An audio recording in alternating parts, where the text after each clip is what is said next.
Hey, Dave. Hi, John. We're actually doing the intro live today. This is live? This is live. Well, it's as live as it's going to be. So I shouldn't. At the Cloverleaf for the Carton beer dinner. So I shouldn't start cursing yet. Probably not. Oh. Let's have a great time. Yeah, fuck it.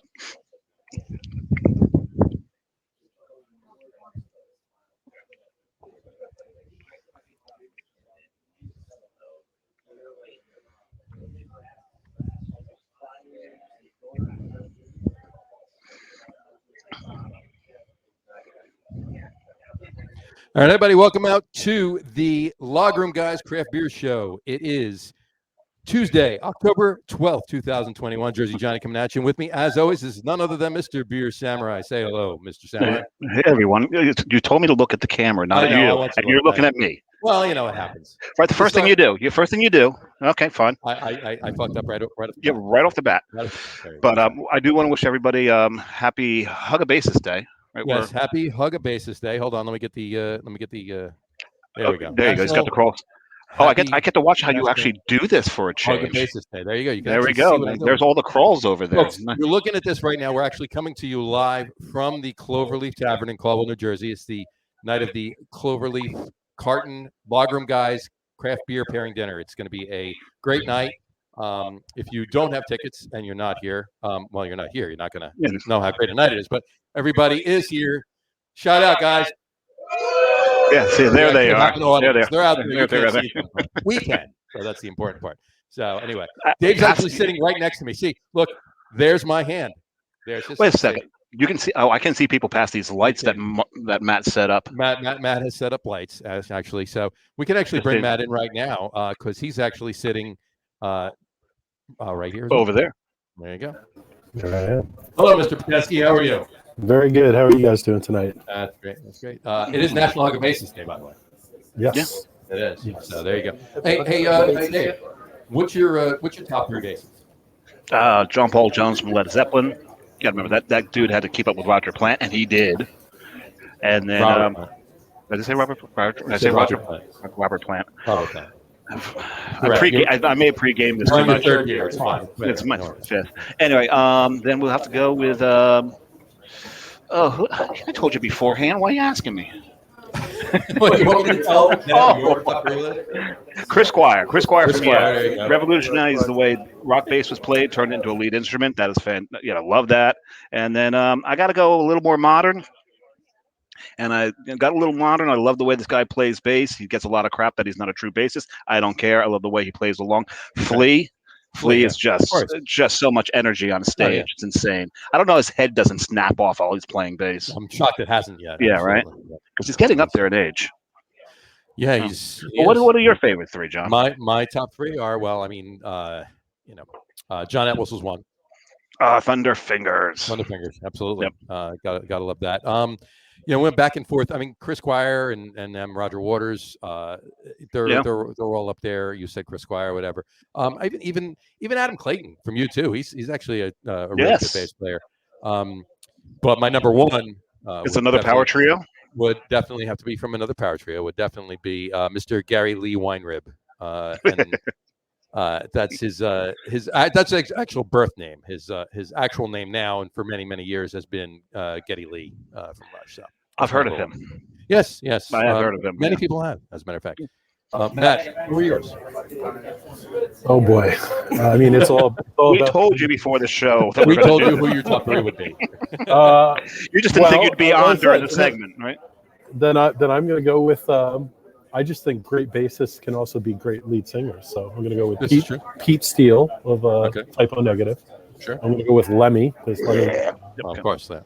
And I actually have to go. Probably my number one is, even though he was short-lived, was Cliff Burton from Metallica, because he made some amazing sounds out of a bass guitar that a lot of people have never heard before. Absolutely. So, nice list.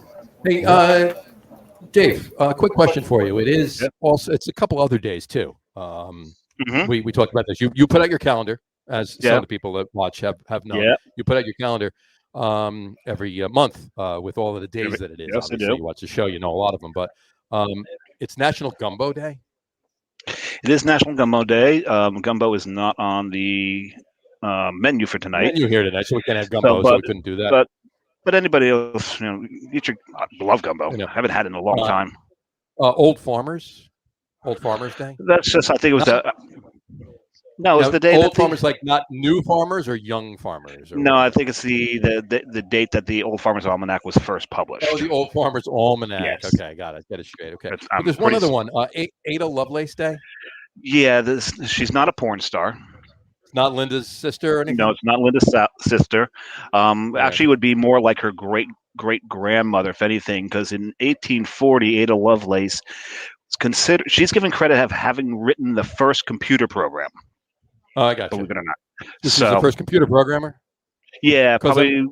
That's probably the exact diametric opposite of porn star now, wouldn't it be? I mean, Linda's been known to program a computer or two, if you know what I'm saying. But, is someone standing there with a calculator? Something like that. Maybe like that. Anyway. All right. Yeah. So that's all I have to say about that. So why don't we get to guests really quick? Well, Matt is obviously on already, so let's talk to him for a little bit. Well, he's our lighting guy. He is our guy. He's our producer. We actually have our other producers here tonight too. You'll see him as well. He's way at the end there. I'm responsible for the giant shadow of John's face there. Matt is responsible for the giant shadow. It's almost looked like sunglasses that I got. It's like you got a visor, like you're a jet fighter that's got that visor that comes down off the helmet. Exactly. Oh, there's Brian. There we go. And he froze. Little cameo. Froze right there. That's a pretty good I like shot. that. That's a good shot. I'm gonna screen print that. That's perfect. I'm gonna screen print on this thing. Matt, we'll ask you when was the first time that you can remember being at the Cloverleaf? So I remember the first time I came here to the Cloverleaf was probably, I want to say, about 6 years ago. We had one of the very, very popular NJCB or New Jersey Brewery tap takeovers. Sure. I came up here. Cypress had only been open for a few months at that point. And Charlie and I came up, and I honestly don't even remember what beer we brought with us. I think it might have been the vanilla porter or something like that. But gotcha. I remember that was the first beer I had here was I'm pretty sure it was the vanilla porter. Was what really? The first beer you had here was the Cypress beer. Well, it was a Cypress beer because we had to do quality control, obviously. Of course. I understand. I get it. But I remember walking in and I was like, I really love the vibe. I love that all the taps were craft beer. I love that they had bottles and cans available. It was like, this is a craft beer bar. This is, what I expect when I walk into a craft beer bar. It was a pretty cool vibe when you walked in. And, that was a particularly cool night because as a New Jersey tap takeover, we had tons of other friends of ours from other breweries and other around the state. So they put together a really good event, and we had a really good tap list that night. So, gotcha. Yeah, and it usually is. I mean, even during the week on a regular day, the tap list is usually. But it was nice because it was basically all New Jersey. Every tap on there was just New Jersey. Oh, I love those events. As all Kivo events are. So, but. In any event, even the menu too. Like as far as food pairings, you've been to other beer dinners here or wherever. I mean, they're crazy here. With even with just the regular menu and the regular tap list, you can find great pairings. Right. But in any event, those NJCB tap takeovers were really good though. So, all right. Hey, why don't we bring Mr. Augie Carton on the show? Woo! That guy. You're going down over there. Watching him. You got to go over that way. Yeah. And he's bring your beer. Bring your beer. He's bringing a beer. I'm not talking So we're just earwax. Yeah. Should we share? Yep. You want one? Share like. Is COVID spreadable through earwax? No, it's oh, not. God. Okay. I hope not. Hi, everybody. I'm here. Cheers. How are you? What do you want to know? Well, it's still frozen on Matt's face, but we can hear you, so that's fine. That's fine. We just need to hear you. There we go. There we go. Perfect. I like that one. All right. Okay, so for Anyway. those of you who got the Carton Brewing email, this is not my podcast. This is their podcast. Sorry, that was confusion in house. I said I was going to go do the podcast, and I was talking about you guys, and my in-house email became, Augie's podcast. Did it take off? Did it go viral? And was everybody was saying you're doing your? Well, John Hall Steal the sent me Spear? a text. Hall sent me a text and said, I'm out of town that week. And I was like, it's not you, buddy. You weren't invited. He's like, it says on your shit I'm invited. I was like, God damn it. Oh, John Hall's always Well, invited. John Hall's invited. I invited him to the event. So He told me you But, didn't. So. he's full of shit. Sounds Anyway. right. Anyway, all right, okay, I gotta ask you, how much do you love putting food and beer pairing menus together? Typically a lot, but we talked about this on the show when we were prepping for this. I really did fucking nothing with this, right? This menu, which is actually what I think if you love food and beer pairing, you want to have happen. Like I said, I become in New Jersey for a lot of these chefs the excuse to fuck around. I'm like, look, you can make anything you want to make. I will get behind it. I will find a beer to go with it, blah, blah, blah, blah, blah. I basically laid out the 10 beers we'd have around tonight that I thought would be cool. I gave them some notes on everything and was sent back a list of foods that would be cooked to go with the beers we talked about. And all of them were just, I was excited by each. Like there was no like, I think maybe, or should we maybe do this, or what if we did this, or you should push harder. Like, not everybody needs a cheese dip pretzel with boat in it. Let's fuck around. Like, stop putting ice cream in my stouts. I do that on my own. Right. And I read this list. And I was like, yeah, that's fucking perfect, dude. Thanks. And so I like to be very involved in this thing, but I also like to not have to be very involved in this thing. And this dinner really came together with pick from these 10 beers. They'll all be new that week. He picked, what are we doing, 5 or 6 and 5 or 6 courses? 5, 6, yeah. And I was like, yeah, that's everything I wished for. But that's Cloverleaf, right? Like, this bar. They've been doing beer since 33, right? So they're going to be up to it. You just got to give them an excuse. I have a question about the menu, Augie. It's the first thing I noticed that struck me when I read the menu is every dish takes the pairing beer and uses it in the dish, which is not always done. Sure. I've been asked to do tastings where they want to just cook with the beer and not put it next to it, and that's upsetting. I get cooking with beer. I also get cooking with wine, and I believe that you should not cook with a wine you wouldn't drink. I believe you should not cook with a beer you wouldn't drink. Like if you're doing beer canned chicken and you've bought one of the industrial shit lagers for your chicken and you're putting boat next to it, I think you should have put a boat in that chicken. You know what I mean? Like just buy another 4-pack, put one in your chicken. Like have fun with it. But I believe, like, you've had my beers. I believe in writing the recipe and layering the flavors from boiled to dry hop. I believe there needs to be a touch and there needs to be like callbacks to flavors you've got along the way. So I believe in that approach to menu writing and cooking. So yes, I think it makes sense to do that. I think it was a big commitment by the chef to do it course by course, like find a place where it worked on plate. Right. But I'm interested. It's fun. Like, so one of the pairings tonight has our blueberry Highlander Vice in it. Right. And in my own head, back with the first of those, which is called Monkey Chase the Weasel, I came up with great syrups I wanted to make out of it. And what I realized is that level of fermentation, the What'd fruit. you just do? I don't know why that one up there.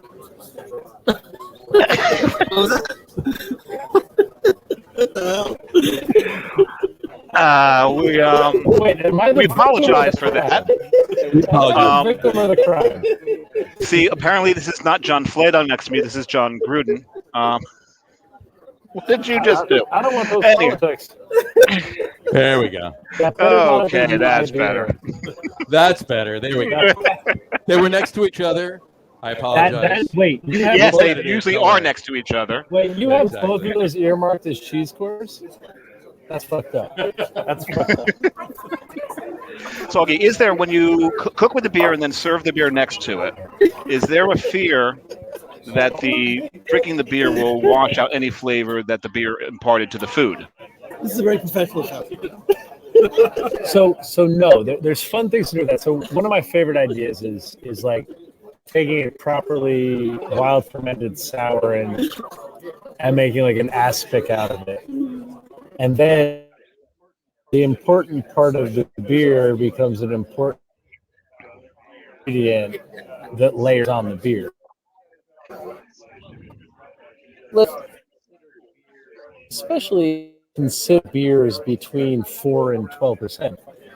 Alcohol isn't attached to that; it goes right away, and that's a lot of the flavor. That's a mouthfeel, the build, the body, all that shit, and it cooks right off. And what I was saying, with the thing I was saying about the blueberry Highlander, and the first time I fucked around with them, is when you ferment out the berry quality, it's basically just an aromatic, so it steams out before the alcohol even volatilizes. So you got to be super careful how you handle it. You got to use methods like pressure cooking and so on. And so that's what I like to do. And the chef and I had some of those talks, but he's really got it all wrapped up. So I'm like, let's see what you do. And if you're an excited cook like I am, if the guy's got all the ideas, see what he does and see what you can steal, right? Every artist is a cannibal, every poet is a thief. Yep. Don't fucking listen, you know.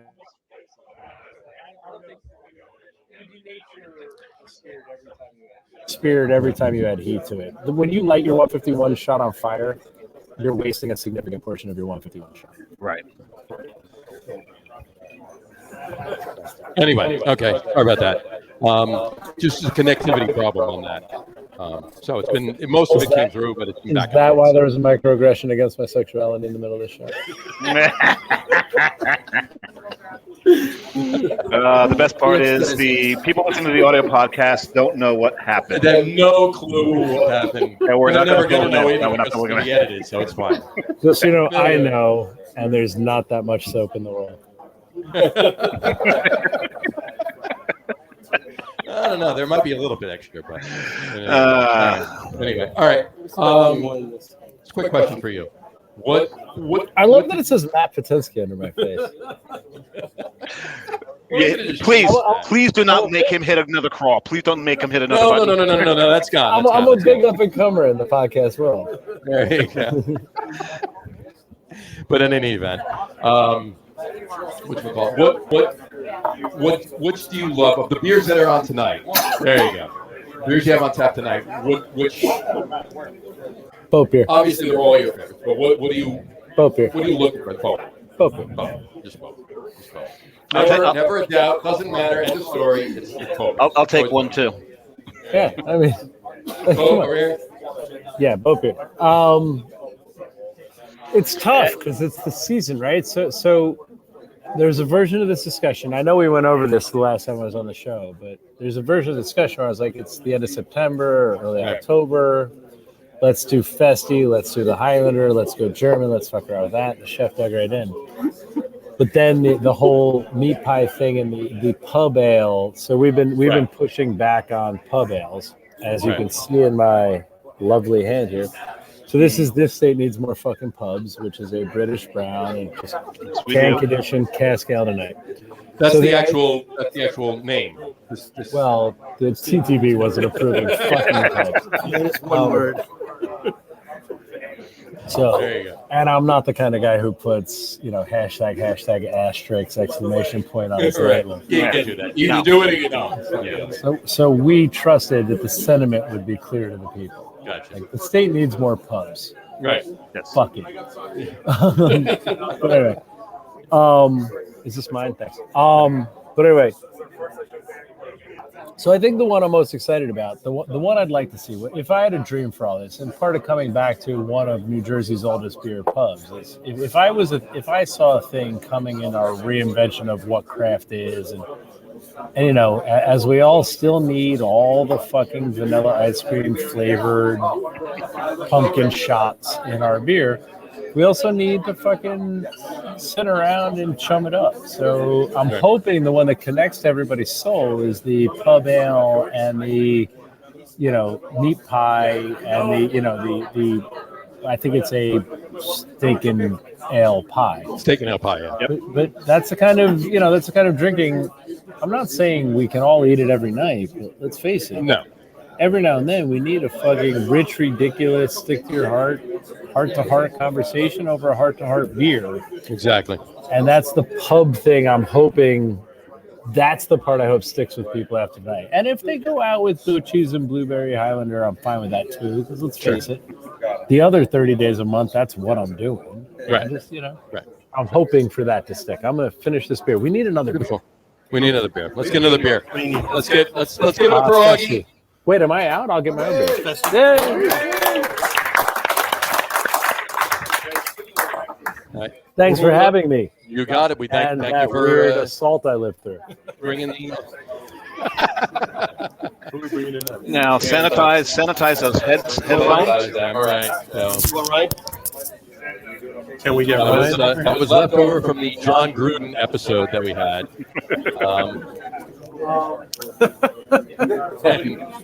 And he's not going to be on any longer, but it was left over, so we just wanted to point that out to everybody. In any event, All right, we got Ryan. all right, so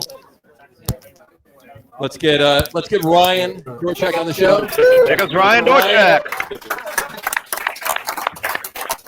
Are these things in Augie's ears? Yeah. They weren't organized. Yeah. Not sanitized before you came over there. Oh, like you guys have not. Sanitize them in his ears. Yeah, well, he has sanitized in his ears. So. Yeah, like you haven't shared things before. Exactly. That wouldn't be the worst. Exactly. Yeah.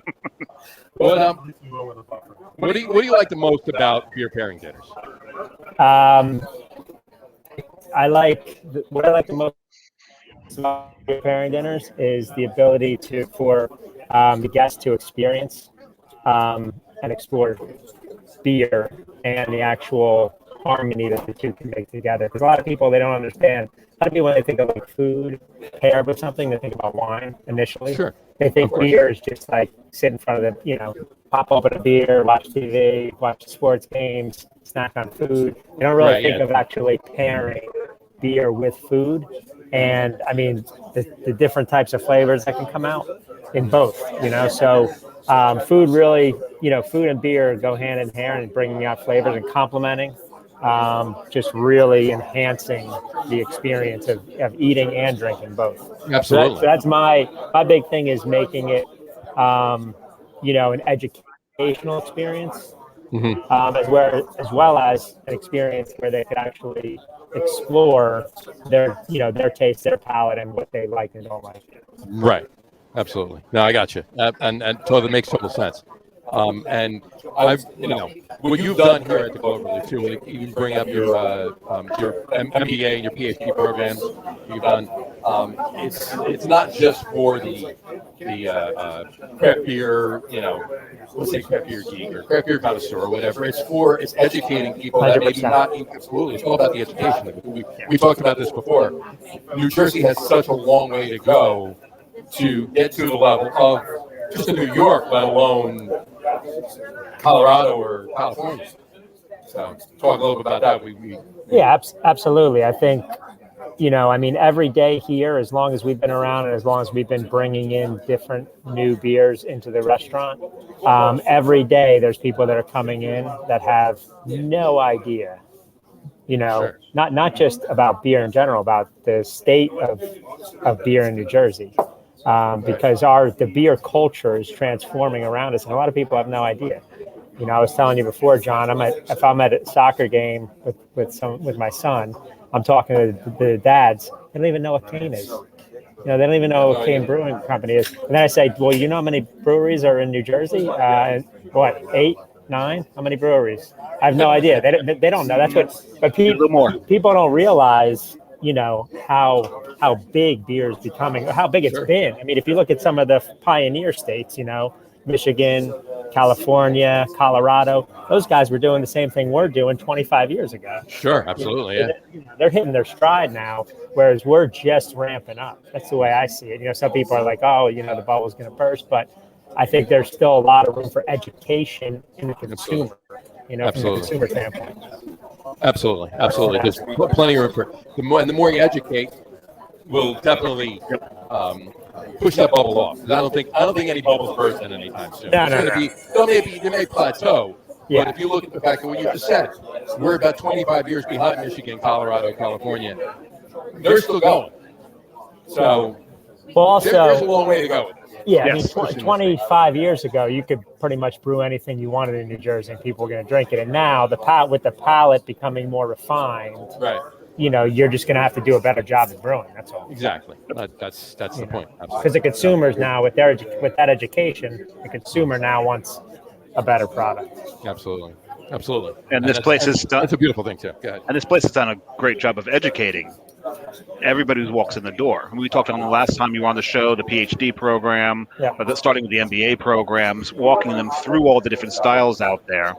And you brought a lot of people into the craft beer world through that bar over there and all your bartenders and yourself. And now you've got the added onus of walking them through New Jersey craft beer. Because back when you first started this, the state of New Jersey craft beer was a little less than it is now. Thinner than a little thinner. Yes, thinner than now. Yeah. So, by number or by quality? By number. Yep. By number. And you've had a lot of breweries have their coming out parties, so to speak, here. Sure. Right? Absolutely. Oh yeah, big time. Yep. That's a beautiful thing too. We welcome them all. And that's the other thing too. You welcome them. Yep. It's a great thing, and they want to have their coming out parties. Yeah. Absolutely. Well, think about it. You guys are drinking a beer that's brewed for here. And who's this beer named after? That's my grandfather. That's his grandfather. There's a special glass for this. Elementary George's Lager. Elementary brewed it. It's George's Lager and a special glass, and it's the Cloverleaf glass too. So there you go. So, cheers to your grandfather. Thank you. I'm out of beer. I'm out of beer. My beer's over there. Do you remember my beer, Jamie? You came here without your beer. I did. First fail. Thank you. Everybody to George. You always do, man. To George. I've got a little. George, everybody. To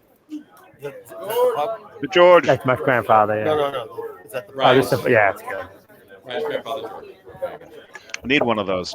Absolutely. One of George's, or yeah, maybe. I didn't have that one. Get one. Well, give you one. All right. Well, I think there's going to be a lot of Carton beer. There might be some Carton beer coming out. Some Carton beer coming out eventually. Exactly. Maybe not on the show, but after the show. After the show with the beer pairing dinner. Yes, absolutely. So, one other question for you, as far as tap takeovers and everything. I mean, you it's not just beer pairing dinners you do here. You have the MBA program, the PhD program. The tap takeovers have been second to none over the years that you've done here. It's been insane. Some of your we have a top 3 list that are going to go into some of the moments talk about that. But as far as as far as some of the tap takeovers you've done here, you like the best. As far as the best tap overs we've had. Yes. In here, yeah. Well, number one. I have to go back to the inaugural, which was Dogfish Head.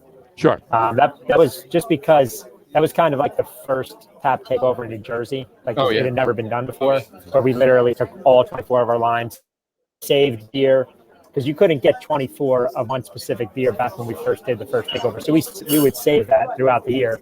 So we literally saved 24 barrels throughout an entire 24-month period, put them all at the same time, and did our the first official tap takeover of one brewery, 24 lines. Mm-hmm. So that was the Dogfish Head inaugural. That was a big one. What's that? That was 2011. Yep. So that was 10 years ago. Yep. And then Kane and I was sitting here for it, so that's a good thing. Kane always brings out the highest number of people. It's just like from the time we open the doors until the time we close the doors. And I think they were one of two, or the Dogfish Head, I think, kicked a lot of kegs, but Kane actually wiped out. One year they wiped out every single one of their lines at 7 o'clock. and then we had people showing up, and they were like, "You guys said you were having a tap takeover today." So like, we ran out of all of our beer. There's a few tap takeovers where the Cloverleaf has to remove a lot of the furniture in the bar to make room for people. Yeah. Sure. So then we started, every one is a learning experience, because then we had to like actually cut back on pour sizes and cut back on limits and things like that. And then, one of the more memorable ones was a Carton one, where we actually did the coffee flight, and we had we opened at 10 a.m. and had Taylor ham and cheese sandwiches. That was awesome. Taylor ham or pork roll, depending on what part of the state you were coming from. North Jersey Taylor ham, South Jersey pork roll. I may speak a little bit more about that later on in the show. We'll talk a little bit more about that later. But in any event, so I look. Been to many a tap takeover here. Was at the inaugural Dogfish Head event. Was at many Carton and Cane events, and many others as well. And a bunch of the dinners as well. And all I got to say is kudos to everything that you do here. Thank you. And I can say, I think I speak for everybody here, even though, some of them might not be listening right now. Can you stop doing toast while I'm out of beer? One or two. One or two. Cheers to everything you do here. Thank you. Here he goes again. You got it. Dude. Cheers, guys. You have a water. You can cheers with I'm not going to cheers with water. That's lame. Wait, you got Coors Light over there? Just another reason why we say you drink too fast. Is that okay? That's a relative term. By the way, I just want to point out to you, you do have the secondary drinking sitting next to you. I do. I think I'm going to open it now. I think you should open it now. All right. All right, thanks, guys. All right. Thank you very much, Ryan. Thanks. Give it up for Ryan. Boom. Yeah. Matt, put them back in your ears and sanitize them so the next person can come on. All right. Okay, I'm wearing some of it. This is what happens. This is one of your superpowers when you drink as much beer as me, is that you can actually sanitize things. You can actually sanitize the earbud. Absolutely. I get you. Absolutely. Where we go? Anyway, so we're gonna actually have a beer that Dave is pouring right now. He's gonna pour it in front of his camera, but trying not to spill it on his laptop. So. I'm gonna put it back here. It'll go all over my lap if I miss. So we just got back late last night from the Adirondacks, and if you've listened to the show, you know that one of my favorite beers and one of my favorite places to drink is at the Cloverleaf Tavern. Cloverleaf Tavern, yes. Yes, but this beer is not from there. Yeah, but this one is not. My favorite place actually is the Lake Placid Pub and Brewery. I'm going to hand that on down. At least we're going with some light pours, being that we have a whole beer dinner to go. Oh, yeah, we're going to go that way. Actually, we may have to pour some of that into this because I think I've got only that much left. Do we want some for Brian? Get some. Give Brian some. There you go. Now, the thing about this is this brewery, they make a beer called Ubu, and that's what I brought back. This is Lake Placid Brewing. Lake Placid Pub and Brewery. Pub and Brewery, yes. Pub and Brewery, and they're responsible for Ubu. Now, for those of you who grew up in the '80s, all know the line "Sit Ubu Sit." Right. This is actually named after the same black lab that production company was named after, and you can get Ubu in bottles. I don't recommend it in bottles. No. It is, I believe, done by, I think Saranac does it, and they don't do it correct. At the brewery, when you're sitting at the brewery drinking this beer, it throws amazing chocolate notes. Now, this is a crowler from the brewery, so I'm hoping that it transferred properly. There you go. You got it? Did it transfer properly? I've had this 3 times. It's a little more metallic than I'm used to, but this is a metal can. But the chocolate has come out of it. The chocolate has come out of it? Yeah, the chocolate is in it, so it's coming out of it on the tongue. Oh, the chocolate came out of it. I thought you said the chocolate was removed from it. Yeah, because at the brewery, they remove the chocolate when they put it in the crowler. It's specifically for me. Yeah, just for you. They took the chocolate out. No, this is a glass of chocolate. So give it a taste. Tell me if you get what I'm getting out of it. Now, this is referred to as a British strong brown. Sure. So it's a 7% brown ale. And if you've had it in the bottle and then have it this way, you will notice a decided difference. That's magic. Look at that. Imagine that happens. Crazy. What's really funny is John and I, before this came up, we had planned on at one point doing the show live and actually sitting opposite of each other. And then just not telling anybody we were live and then just handing the beer across with kind of a shtick. But we've kind of ruined that shtick now by doing this. But hey, good way to just, good excuse to get rid of that. I can hand you this. Yes. There you go. And you can hand it back. Or I can just hit Matt with it. Throw it over there. There you go. Anyway. All right. Why don't we ask Matt what he thinks of this beer? All right. Well, I can give you let him break it down. He's a professional brewer. He's a professional brewer. Let's find out what he thinks of this particular beer. I mean, the first thing that I'll say is that it's probably a little too cold to what I would. It is a little too cold. Yeah, apparently my freezer packs do too good of a job.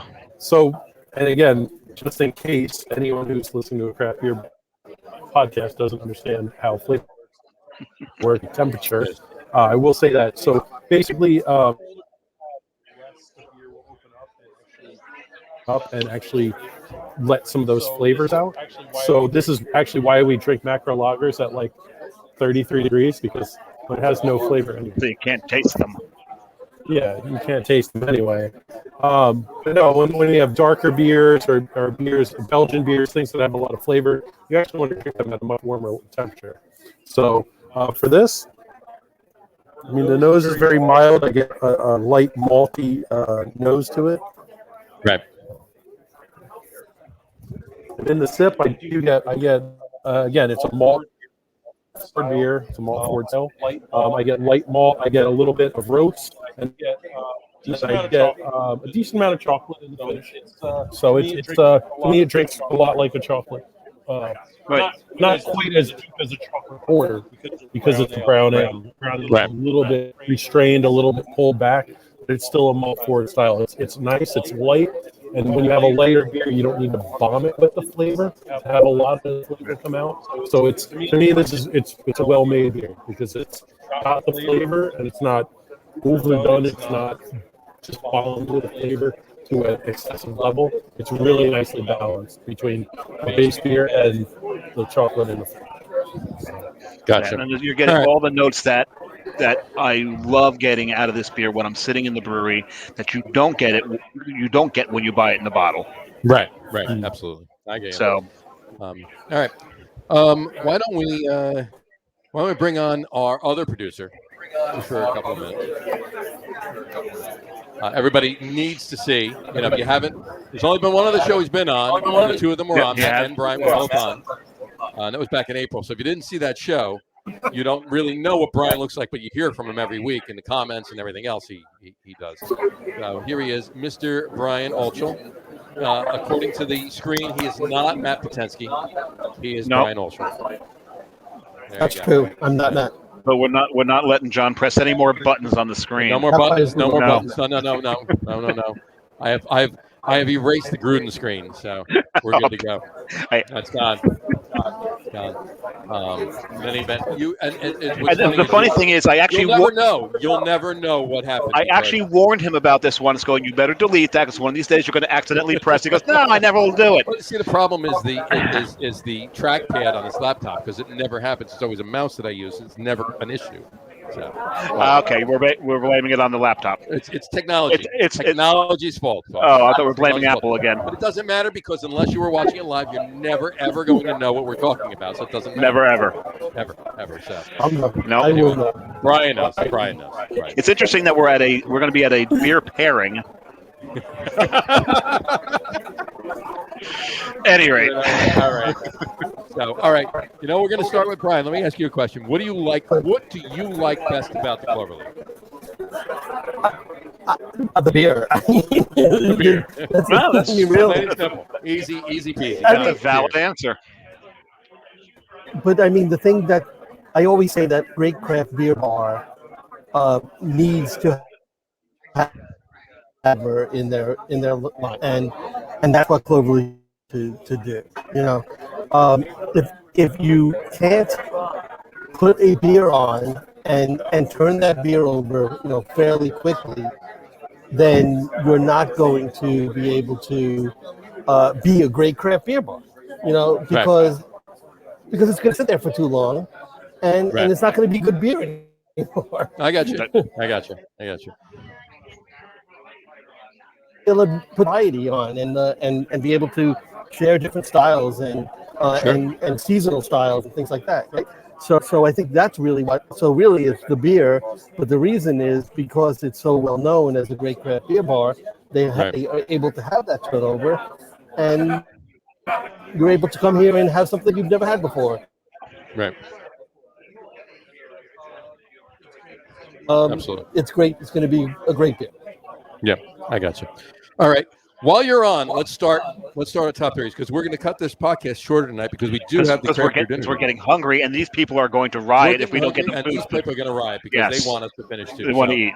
Let's do our top threes. And if they knew that they don't eat until we're done, they'd probably already be overturning our table. Already be rioting. Yeah, pitchforks and torches and everything else. So let's start. Let's start this off, folks. Our top three list tonight. Okay, let's throw it right up here. Our top three list tonight is top three favorite Cloverleaf moments. Top three favorite Cloverleaf moments. All right, and I think that Brian should start. Yep. With the top three favorite Cloverleaf moments, Brian. We'll go across the table. We'll go right across the table. So one is the founders. I think maybe you can say this too. The founders breakfast, where you come in and they give you a French toast with like whipped cream and strawberries and chocolate syrup and all kinds of crazy stuff, and they match that with 4 pours of KBS. That's my number 3, right? So we go back. Gotcha.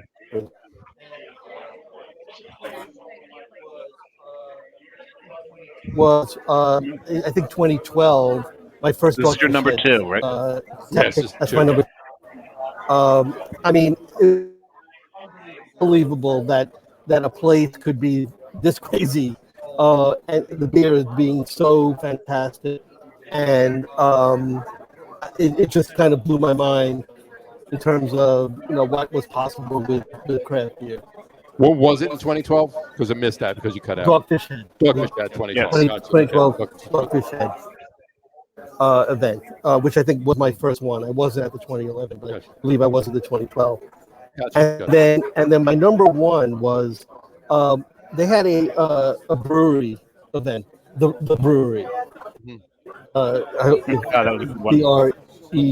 BRUERY. There we go. Right. Yes. So they had an event here for that, and it was a fantastic event. But at the end, Ryan started pulling bottles out of his cellar, and so it's like Grey Monday's coming out, and all this like super rare stuff that he's just pulling out and going around just pouring it into everyone's glass, and that was truly an amazing. Your number 1. That's my number 1. Nice. Awesome. All right. You want to go? Okay. You. I thought we're going down the table. We're going to you. Why? Because Matt has to get it. All right. What happened? He has to figure it out. He has to figure it out. Okay, so we'll come to this end and then we'll go down to that end. So we'll just go back and forth. It's fine. Number 3 for me, and I really had to go back and forth. I actually bumped a daddy-daughter date with my daughter for this list. Wow. Yeah, that was a great day. But for number 3, may have been my first. It had to be my first time at Cloverleaf. My friend Leon and I, who's known as the senpai. He's the senpai to my samurai. He would call me sensei all the time. I brought him here for his first craft beer. Ever. And so we both started our MBA that night, and we ended our MBA that night. There you go. So that was not that night. We ended, but that's a lot of beer. No. So we started MBA that night, but we finished our MBAs together. So we are up. I could, if anybody wants interested, I can point it out to you. We're one above each other on the NBA board. Very nice. Very nice. Okay, so then number two for me would be probably the first craft beer dinner that I was here at, and they had this. It was put on by Ale Street News. Yep. And I was sitting at the table, and this is in the early days of the Beer Samurai, real early days. So this is going quite a few Early back. Samurai. Early Samurai. Early Samurai. And one of the bartenders, one of our servers, walks up and he goes, "Now, I was always very careful not to put my face on any of the things." Right. And one of the servers walks up and goes, "Are you the Beer Samurai?" And I paused and stared at him too long to deny it. And apparently someone in the dining room made me. I still to this day don't know who it was. You blew But it. my number one. It wasn't me. I was kidding. It wasn't. No, it wasn't him. It wasn't me. And it's as funny as when I got one of my PhDs, it took my instead of my real name, we went with Beer Samurai. The plaque came back as Bear Samurai. And Ryan was mortified, absolutely mortified. I told him to leave it. He wouldn't leave it. He had them fix it. Only you use a sword. Can drink craft beer. But somewhere packed away, I still have the errant plaque, the misspelled plaque, and I love that. That's great. So Bear at any rate, Samurai. so that's it's just like some big panda bear with a sword next and a week's helmet. show, you're going to be billed as the Bear Samurai. But my number one moment was one of the event that Ryan was talking about, where they did the regular coffee and the pork roll and cheese. Yep. Because that morning, my oldest son tells me that he's got a concert that night. So I've got to go to a 5th grade concert, holiday concert. The whole time I'm there, I told Augie I'm going to be late. You're going to need a 12%. Yeah. So because Augie's texting me the whole time what music's playing on the jukebox, and I'm listening to Jingle Bells played by 4th graders. But So when I finally get here, he knows that I'm going to be aggravated as hell. Sure. So he's told 2 different people. When Dave walks in, save him a Taylor ham and cheese. You hand him that. Hold on. You heard him say that. I'm in North Jersey. Grew up in Jackson, New Jersey, and he just said Taylor ham and cheese. Because I now live in Union City, it's Taylor ham up here. But we're in North Jersey, so you got to get.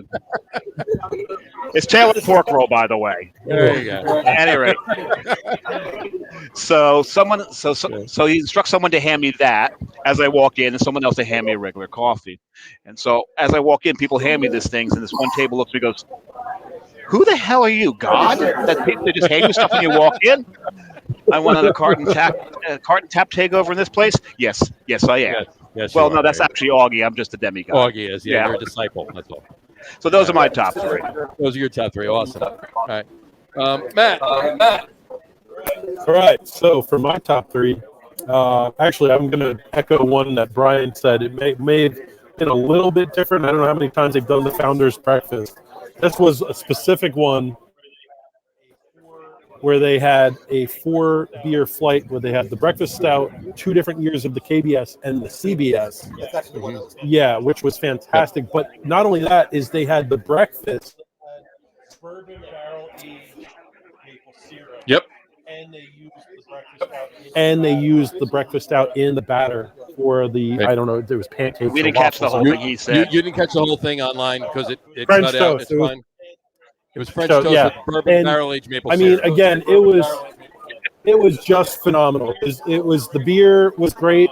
The beer matched the food perfectly. It was just an amazing experience to sit here and have flavor adventure. My second one is actually another one of the NJCB beer events, the tap takeovers. Okay, this now may make one of my favorite Cloverleaf moments now, because Joe and I, this is the first time him and I have ever met. Beer Samurai has never met Joe Burnett. In person. Never met in person. You owe me a bro hug. All right. We're doing it now? Yeah, finish it. Yes. You come around here. It is. It is Hug a Basis Day, so Joe has to hug a basis. Yeah, go hug a basis. Yeah. So my second one is we came here for several of the New Jersey tap takeovers, and I just remember one I came here with Charlie from Cyprus, and we were talking to John Kampanik from Spellbound, and I just remember we hit it off, and we walked upstairs and had dinner, and we're just drinking a bunch of beer and enjoying the food here and laughing our asses off, just having a great time, and it's just really simple. But I mean, that's what craft beer is about. That's what a craft beer bar is about. It's enjoying the beer and enjoying the company. So that was a big one. And then the number one, and this is pretty appropriate, because obviously we're here for the Carton dinner. As I remember, I came to one of the Carton tap tables, and I did, and Augie handed me a Gilded Wing, and that was the first time I'd ever had that beer. And because I do mostly Belgian beers, and I've also done a number of mushroom beers. It's pretty crazy that he handed me a Belgian triple with the truffles in it. And to me, that beer was like mind-blowingly good. And he was like, have this beer. It smells like sweaty gym socks. And I was like, this tastes like shit. Here, taste it. And I was like, awesome. And I had it. I'm like, I love this. And then he proceeded to give me like 3 or 4 more, which I was like, okay, I need to drive home. Like, I'm gonna die, but that's the way Augie goes. And that first, I just remember that, coming here, and that was the first time I'd experienced one of these beers that I really love, and one of my favorite New Jersey beers and favorite Carton beers. And that was when I had Gilded Wing for the first time, and it was right here in this building. There you go. That's awesome. That's awesome. Good job. All right. I'll do my top threes really quick. Honorable mention. And then we get to eat. Then we get to eat. Then we all get to eat. Everybody. All right. We're almost done. We're almost done. I'll do my top threes really quick. I'm going to give an honorable mention to one night. It was either Matt's or Greg's older bartenders from Cloverleaf, one of his birthdays or whatever, and a couple of special bottles came out. Won't say what they were, but that was a great night. But anyway, my number 3 is literally any of the CBS, KBS breakfasts, the great times. The one that Matt just mentioned. It was a breakfast stout, 2 KBS variants, and a CBS with the bourbon barrel aged maple syrup and the French toast. And Brian and I were at that as well. Brian was there too. Right. Anyway, we were there Screen together. Froze, so we didn't see him, but that's okay. That's fine. But he was on. It's good. It worked. In any event, so they were great. And I'll even throw in that one with the Taylor ham / pork roll, egg and cheese on the bagels sandwiches for the regular coffee flights. They were great. That's my number 3. Number 2 is going to be the very first Dogfish Headed Tap Takeover. Which was a great day, and at 3:00 that day, they tapped 120-minute IPA, and the 6th was picked in like 15 minutes. It was amazing. So, and we got a pour of it, so that was great. And my number 1, some of you watched the show. If you heard me talk or whatever about we had a fire, our house burned down about 5 years ago. Brian, it was in this town in Falwell. Brian did a benefit for us, and the house, 3 houses went. And Brian did actually a benefit for us, and that was the best. We're gonna try to get all of you. We're finishing up right now. Are we eating yet? All right. Yeah. I'm inside. In any event. All right. There's Augie. Everybody wants to eat, folks. We're going to get going. I'm not even going to do the exit. Exit tonight. It is time to eat. It's time to eat. We're going to get out of here, folks. Thank you for watching the show. Check us out next week, where our guest will be Allagash, and you want to rewatch the show, and we'll talk to you soon. Take care, folks. Cheers. Thanks, everybody, for watching the show. Thank you for coming out. You got it.